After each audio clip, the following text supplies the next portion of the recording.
he's moving. He stops, he widens, and catches Whitaker coming in. A quick change. Watch, if you can see it. He widens all of a sudden and then punches after that. I mean, he's telegraphing what he's going to do. You would think when he goes wide, pull back. That one could have gone either way by Hurtado. And look at that as Whitaker tried to tackle him, and Hurtado came in. Hurtado has lost 2 points on penalties and gained 2 by knockdown. Hurtado has to realize something. Hey, I can win this. Enough of this. Okay, my ribs hurt. Let me just see if I can take this guy out of here right now. Well, he's not deliberately dirty. He's just awkward. But he also has a kick in that punch. Whitaker seems to stagger every time he nails him with that right hand. You see guys make those kind of mistakes also, Tony, when they know there won't be many opportunities like that. And he's rushing a little bit after he hurts Whitaker. Yeah. Just settle down. Too bad he doesn't have a left jab. He doesn't seem to use, he's not using his left hand the way he should, just to keep Whitaker off him. See how Whitaker can walk right to him? And Hurtado, I still think, is low in the gas tank.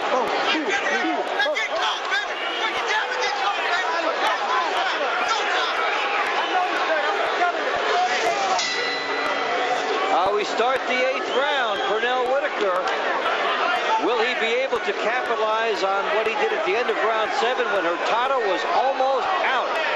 Side of the ribs, those are the ones doing the damage. As you suggest, Tony, if Hurtado is able to hang around, he is very dangerous, and therefore Whitaker needs to finish the job.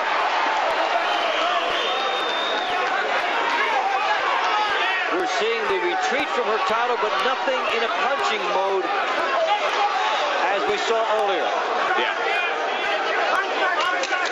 There are things that Whitaker has done here, and Hurtado has never been past 8 except for 1. That's not a knockdown, although it almost was.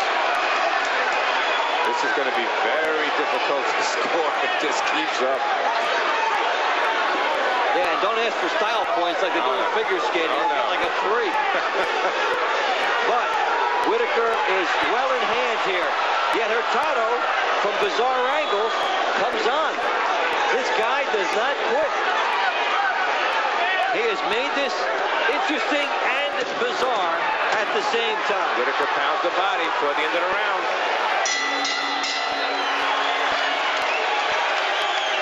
Even if the opening isn't there, he commits to throwing the punch and cannot stop it. Very much like Andrew Galata in that regard.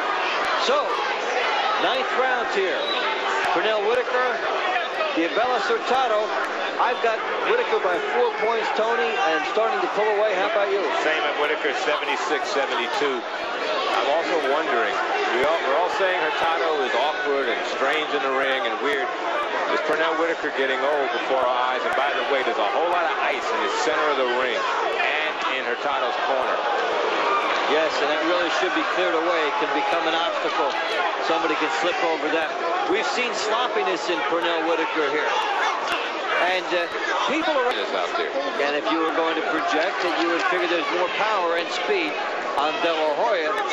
Although the height would be different, so you'd see a different stylistic fight than you do here, and that's why you do them. That's why you make them, they will be different. Now here, Pernell Whitaker is well in hand, but Hurtado, I think, will be dangerous from the standpoint of his right hand until this bout is over. Now that's been his Pernell Whitaker. Whacks him, and then he's right behind him. And then taking a point. As we develop, looks at him, and there's some tense moments going on in that accountant's meeting. Oh, yeah. Well, round 9 will come to a close, and Hurtado gets back in it again.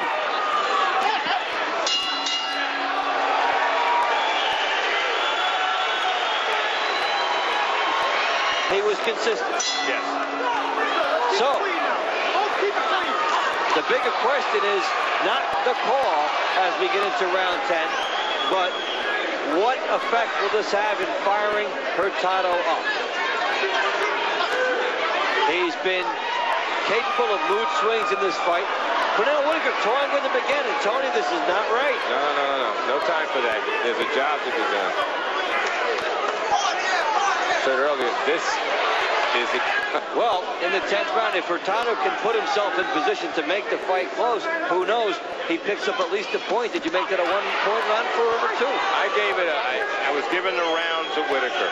I just took a point away. It's a 9-9 round for both guys. I didn't think Hurtado did enough. Well, Whitaker goes to the body. Hurtado is still there, still game, still dangerous. And Lou Duva, who's about 10 feet to my right, losing his voice, is very hoarse, and the commissioners are holding him. And I think no matter what's been said, and what happens in Whitaker, De La Hoya, should that come off, Hurtado is better than a lot of people believed, and he's as good as the insiders believed he was. Yeah. He was the X factor. He's supposed to have a scissor where he can do some little tightening up of the gloves. I thought they would take that to the trainer. Now we've seen that in situations where they get tired of taking it to the trainers and causing a long delay. It's kind of scary to know that the referee carries some scissors. Let's go. Get the point. Now only if we see them open the gloves can we say that.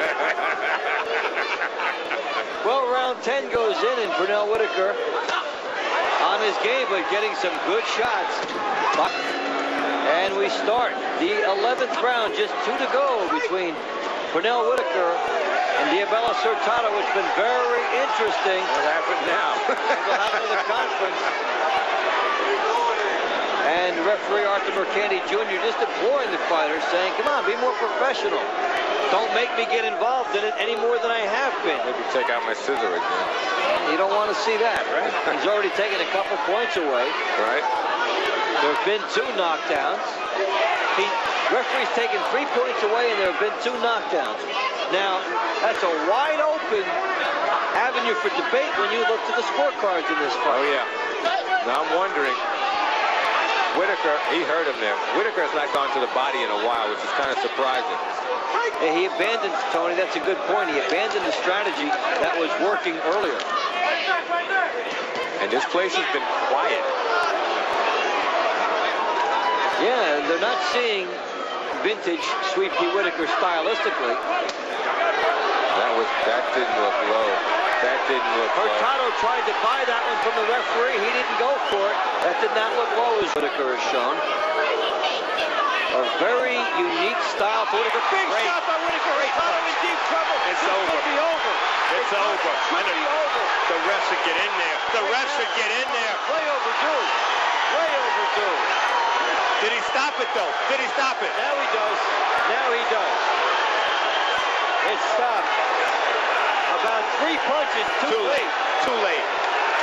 What more do you want? The guy...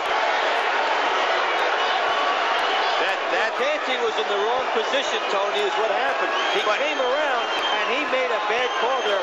That's 3 or 4 punches Hurtado did not need to be hit with. The first one essentially ended it. Second one certainly should have. When you see a fighter, no matter how skilled he is, start to wind up and tee off, the referee should be getting in there. That tells you right there, because you're not going to pull back with your punches and really try and hurt your man if he's got his hands up. When he's defenseless and he's... It's all moot now. That's a foul by Whitaker. The fight is over. Overhand left. The second one, the fight's over right here. Right here. He's defenseless. Watching. He's defenseless. He should be in there stopping it. Look at him. He's just clubbing him. Mercanti should be in there stopping it. That is 7 shots. Where is he? That is unbelievable. That looks like, for fans who have watched fights for years, Jerry Cooney and Ken Norton. 1, 2, the fight's over now.